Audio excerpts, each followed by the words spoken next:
Пејачката и актерка Селена Гомес и музичкиот продуцент Бени Бланко се свршија. За секогаш започнува сега, напиша музичката звезда покрај неколкуте фотографии на кои се гледа нејзиниот нов веренички прстен. На една од сликите Гомес блеска додека седе на кебе за пикник и срекно гледа во огромниот дијамант, додека на друга таа и Бланко се гушкаат во сладка приградка додека тој ја бакнува во главата. Еј, чекај, тоа е мојата супруга, одговори нејзиниот нов вереник на нејзината објава.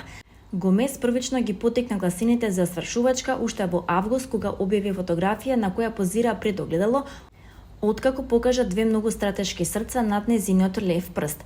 А на таа слика беше и Бланко, но не беше свртан кон камерата. Пејачката и музичкиот продуцент се во врска повеќе од една година.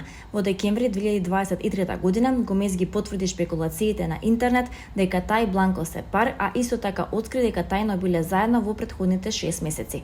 Нејзините фанови има различни реакции на објавувањето на врската во тоа време, бидејќи некои се уште ја поврзуваа со Џастин Бибер. Сепак пејачката тогаш на социјалните мрежи напиша дека Бланко е најдоброто нешто што ѝ се случило. Организаторите на Евровизија објавија нов кодекс на однесување и протоколи за заштита на благосостојбата на уметниците по контроверзиите на годинешниот натпревар. Пред финалето во 2024 година во Малме, Шведска, илјадници пропалестински демонстранти протестираа пред арената против учеството на Израел. Некои изведувачи исто така тврдат дека добиле закани, а имаше контроверзии за некои политички изјави пред финалето. Представникот на Швајцарија Немо беше крунисан за победник, но по подигнувањето на трофеот рече дека искуството било интензивно и дека се навистина тажни, бидејќи целото надпреварување не било во духот на љубовта и единството. Европската радиодифузна Унија назначи независен експерт за анализа на надпреварувањето. Сега организаторите најавија нови мерки за настанот во 2025 година во Базел, за да ја прослават заедницата и да ја заштитат благосостојбата, кои нема да вклучуваат зони за снимање во клучните уметнички области, повеќе пропи зад затворени врати и воведување продуцент за добросостојба за да се обезбеди безбедна, почитувана и подржувачка средина.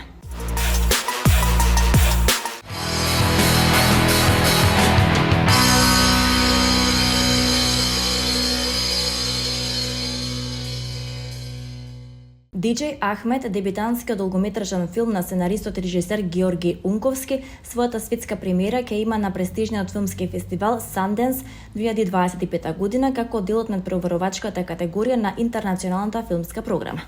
Сместен во далечиното јуричко село Коџалија, Македонија, Диџеј Ахмет раскажува приказната за 15-годишниот Ахмет, кој открива прибежиште во електронската музика како излез од неговата традиционална средина. Филмот е драма со примеси на комедија, приказна за љубовта, пријателството и само откривањето на еден тинејџер, поставена на динамична позадина во која се содружуваат традиционалните вредности и модерното време.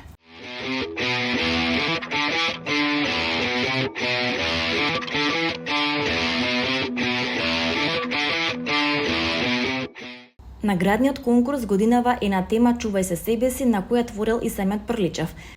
Прличев често држал беседи пред Охриѓани, а на крајот од една учебна година, кога учествувал во Охрид, ја кажал токму беседата насловена Чувај се себе си, што во 1866 година ја објавил и во Весник. На објавениот конкурс може да се пријават со своји творби млади автори од 15 до 30 годишна возраст. Според пропозициите, беседата Чувај се себе си не смее да биде поголема од 3000 зборови и треба да е напишана во фонтот Ариал 12. Творбите не смеат да содржат политичка, етничка и верска содржина, туку да носат универзална порака за мир, љубов и соработка. Авторските трудови претходно да не се публикувани.